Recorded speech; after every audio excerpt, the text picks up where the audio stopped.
మనము ఏవైతే పుణ్యకార్యాలు చేస్తామో వాటి గురించి అల్లాహ్ తఆలా తెలియజేస్తున్నాడు. రియాకారి అనేది మనలోకి ఎలా వచ్చేస్తూ ఉంటుంది అని. బిస్మిల్లాహిర్ రహమానిర్ రహీం.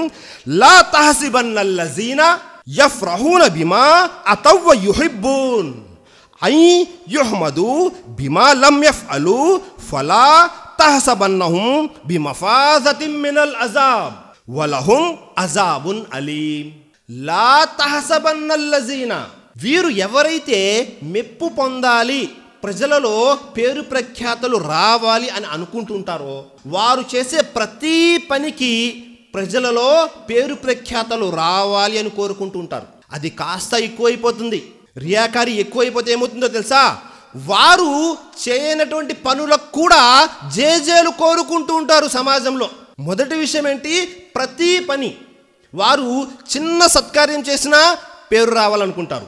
వారు చిన్న పని చేసినా ప్రజలందరూ కూడా గుర్తించాలి అని అనుకుంటూ ఉంటారు. ఏ పని చేసినా ప్రజలు నన్ను గుర్తించాలి. నేను నమాజ్కి వస్తున్నాను, ప్రజలందరూ ఏమనాలి, ఈ వ్యక్తి బాగా నమాజ్ చేస్తాడండి, 5 పూటలు నమాజ్కి వస్తుంటాడు అని ప్రజల దగ్గర నుంచి మెప్పు పొందాలి. ఏ పని చేసినా వారి యొక్క ఉదయము మెప్పులతో ప్రారంభం అవ్వాలి, వారి యొక్క సాయంత్రము పొగడ్తలతో ముగింపు అవ్వాలి. వారు ఎప్పుడు చూసినా పేరు ప్రఖ్యాతల కోసము పొగడ్తల కోసమే పనిచేస్తూ ఉంటారు. మరియు మరొక ముఖ్యమైన విషయం ఏమిటి? వారు చేయని పనులకు కూడా ప్రజల దగ్గర నుంచి మెప్పు పొందాలనుకుంటుంటారు. ఉదాహరణకి, ఒక వ్యక్తి తన స్నేహితుడితో కలిసి ఒక పని చేశాడు. పని ఒక వ్యక్తి చేశాడు, ప్రజలేమనుకుంటున్నారు, ఆ వ్యక్తి చేశాడేమో అని అనుకుంటూ వచ్చి చెప్తున్నారు, మీరు ఈ పని బాగా చేశారండి అని. వాస్తవంగా ఆ వ్యక్తి చేయలేదు.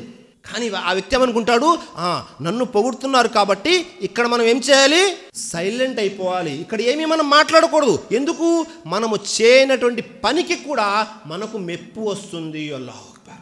చేసిన పనికి మెప్పు కోరుకోవడం ఒక ఎత్తు అయితే, చేయని పనికి కూడా మెప్పు కోరుకోవడం అయిపోతుంది. అల్లాహు అక్బర్. మన సల్ఫ్ ఎవరైతే ఉన్నారో వారు ఈ విధంగా ఉండేవారు కాదు. సహాబాల యొక్క శిష్యులు ఉన్నారు. ఆయన ఎవరు? హుస్సేన్ బిన్ అబ్దుర్ రెహమాన్. ఈయన మరియు సయీద్ బిన్ జుబైర్ అనే ఒక తాబై. వీళ్ళిద్దరి మధ్య చర్చ జరుగుతుంది. ప్రజలందరూ కూర్చొని ఉన్నారు. సయీద్ బిన్ జుబైర్ అడుగుతున్నారు, రాత్రి నక్షత్రం ఒకటి విరిగిపడింది, మీలో ఎవరైనా చూశారా అని. వెంటనే హుస్సేన్ బిన్ అబ్దుర్ రెహమాన్ అంటున్నారు, ఏమంటున్నారు? నేను చూశాను అంటున్నారు. అని వెంటనే హుస్సేన్ బిన్ అబ్దుర్ రెహమాన్ ఏమంటున్నారో తెలుసా? ప్రజలు రాత్రి నక్షత్రం విరగడం నేను చూశాను అంటే బహుశా నేను తహజ్జుద్ నమాజ్ కోసం లేచానని ప్రజలు అపోహపడతారేమో అని వెంటనే తెలియజేస్తున్నారు.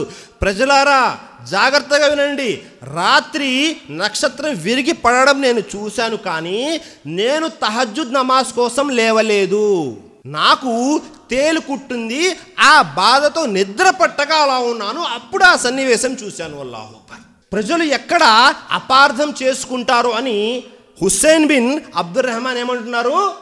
నేను రాత్రి తహజ్జుద్ నమాజ్ కోసం లేవలేదు, కేవలము తేలుకుట్టింది, ఆ బాధతో నిద్ర పట్టక నాకు మెలకు వచ్చింది అంటున్నారు. అల్లాహు అక్బర్. మన జీవితంలో ఎప్పుడైనా మనము చేయనటువంటి పనికి ఎవరైనా సరే మనల్ని పొగిడితే మనం ఎలా ఉంటున్నాము ఒక్కసారి పరిశీలించండి. మన జీవితంలో కూడా జరుగుతూ ఉంటాయి చాలాసార్లు సంఘటనలు. మనము పని చేయలేదు, కానీ ఏమవుతుంది, ప్రజలు మనల్ని పొగుడుతూ ఉంటారు.